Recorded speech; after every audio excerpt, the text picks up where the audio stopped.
People lose their thoughts from time to time, and recently I have been discovering that I keep forgetting minute little tiny details. When is that just part of the human condition, and when should it be taken more seriously?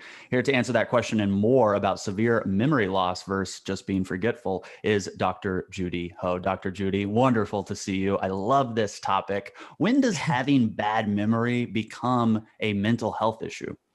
Oh, goodness. Well, first of all, great topic. And I think that as we get a little older, we notice that certain things are happening to our ability to maybe learn new things or just hold a lot of things in our mind at one time. And I've certainly noticed that as well as I've gotten older. And this is not at all to make people feel bad, but it's certainly true that the research has shown that in general, certain types of cognitive functions, especially with learning new things, working memory, and other aspects of memory, that they tend to peak when somebody's in their late 20s to about their early 30s. And then there's a little bit of a slow decline with certain types of things, although you get better with other things, like you get better with language development and fluency of language, and those types of things kind of you keep growing into your older ages. But certainly aspects of memory, you'll start to notice little things. For example, it might take them a little longer before they learn new things. Again, when we were all in high school and college, maybe we can read something a couple of times and we feel like we know it. In your 30s and 40s and 50s, it might take you reading it several times and writing it down a couple of times before you can really remember something. Or you just kind of forget little minute details. Like you said, sometimes you tune out a little easier when someone's talking to you, or, you thought that you wrote down an appointment, but then you forgot it the next day. That's all generally normal. These changes are usually signs of mild forgetfulness and does happen to us from time to time, especially as we get older. But when there are more serious problems is when you feel like it's actually getting hard to do everyday things. Like it's getting hard to follow conversations. It's hard to even follow a storyline when you're watching a movie or reading a book, getting lost in familiar places, having to ask the same question over and over again because maybe you just didn't retain it when you were listening. Not being able to follow instructions. So if somebody gives you like a 2 or 3 step instruction, you remember the first step, but forget the second or third. And then being confused about time and people and places. That's when we feel like there might be some more serious problems that you need to look into. And if those symptoms are being experienced, my brain immediately goes to, well, it could be early onset dementia or Alzheimer's. Is that the case? And are there other mental health conditions that could also create this type of memory loss?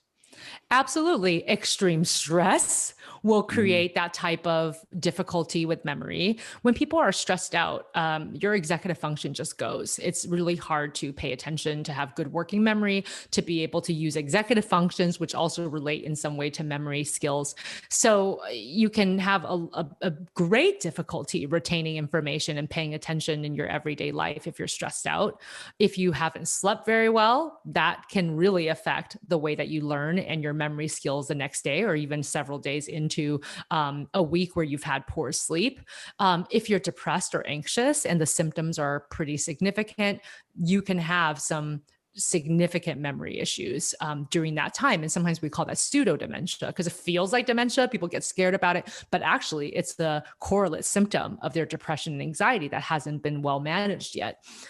When somebody has ADHD, undiagnosed or untreated or unmanaged ADHD, then you're going to see some of those memory concerns as well. And also, memory can definitely be impacted by recreational drug use. And so that does include alcohol, and alcohol can impact your memory skills in the short run. And then if you become more addicted to alcohol over time, it can actually impact your memory in a more long-term way. You have some great series on MedCircle, including one on adult ADHD and another one on the different types of dementia. We're going to leave those links below this video so you can check those series out if you're interested in those topics. For the most part, people can track their own memory and know, all right, it's getting a little worse, or I'm having these issues here, and they can go seek out a doctor or a professional and take it from there. But what if I'm noticing the signs of severe memory loss in somebody I care about? How do I approach them, and what type of treatments are available? Well, I think that sometimes when people are first starting to struggle with some memory difficulties, they actually kind of know something's going on, especially in the early phases. Whether or not that turns out to be dementia or not, there is insight in the beginning. And that can be very challenging for the individual. So when you approach them, it may not be something that they haven't thought about yet. And so I think it's really just about approaching them in the form of a question as opposed to trying to run to interpret it, because you don't know what it is. But you can just say something like, well, recently I found that it's been harder for you to pay attention, or it's been harder for you to follow recipes when you're cooking, or sometimes you're forgetting your appointments more often than you used to. So I just wanted to check in to see what's going on and how you're feeling, and then just wait for them to respond. Sometimes they'll actually offer something like, "Oh, I've noticed it too," or "Yeah, I've been really stressed lately," or "I haven't been sleeping well." But whatever reason they give, you can always then offer, "Well, if you feel like it's becoming more of a problem or you're worried about it, I'm happy to look for a provider for you so we can check it out, or I'm happy to go with you to an appointment." Just offer your support in whatever way feels comfortable for the individual. And also, not every single memory issue is degenerative. And Hmm. even if it is degenerative, and that after visiting with a neurologist or a neuropsychologist, you find that that's what's going on, there's ways to slow the progression of memory loss. And it's just like everything else. It's working out your memory, just like you work out your body. So you actually, hard to do when you're already suffering from those memory difficulties, because that's the last thing you want to do. Like, you feel kind of like, I don't want to keep encountering this thing that I know I'm having difficulty with. But actually, you have to sort of push past that and really challenge yourself, because the more you can keep your brain active, the longer you can retain those skill sets. And you can Mhm. also learn accommodations in your daily life. So maybe your memory isn't as good as it used to be, but it will reduce a lot of your frustration and also help you to function better in your everyday life if you start writing things down more consistently. Even though that's an accommodation that you have to do now, and you're thinking, well, when I was in my 20s, I didn't have to do that. But it just causes so much less frustration. You're not going to be as upset because you're not going to forget as many things. And so it's really that combination of brain training and accommodations that would be the best approaches. And if it really does become something that is truly diagnosable as a degenerative problem, and there are some medications that are available. So, for example, some of the cognitive and motor issues associated with Parkinson's disease, you can treat with L-DOPA, which essentially tries to manage the dopamine levels in your brain, which is thought to have an impact on the memory and motor functions of a person.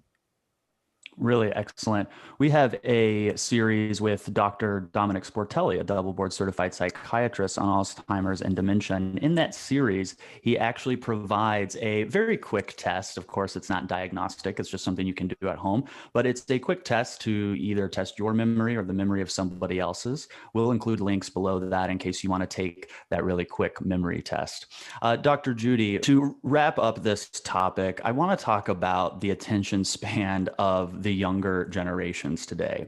Anecdotally, it seems to me that young kids have very short attention spans. When we look at sites like TikTok, where they're absorbing lots of tiny micro content that's 5 to 60 seconds, and then you try to have a conversation with these people, they can't look in your eye, they're looking to the left or the right, and it's not because they have some diagnosable condition. I believe it's because their whole life is just quick, quick, quick, quick, quick. And so to have a long, thought out conversation is difficult for them. Do you believe that's true? And if it is, are there going to be more severe memory losses later in life for these younger generations? Well, it's a really great question. And I think that certainly we see that attention span has been being whittled down as a society because there's just so much trying to capture our attention every day. And really, when we see that, it's not actually a problem of memory, it's a Hmm. problem of focus and attention, and not actually being able to engage in one task at a time, or what we like to call mindfulness. I mean, mindfulness has been around for thousands of years. Ever. It's not actually a new concept. Unfortunately, it becomes harder and harder to be mindful and do one thing at a time when there are a million things trying to get your attention at any given time.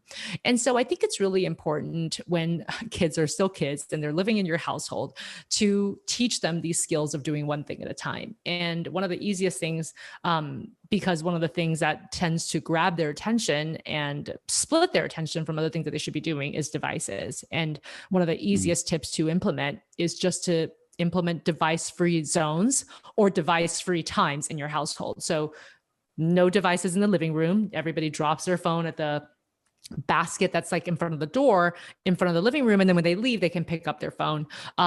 No devices at the dinner table, no devices during family night where you play games, so you just kind of institute these rules and then have everybody in the family buy in, including the adults, and it at least teaches children that they don't always have to have their devices.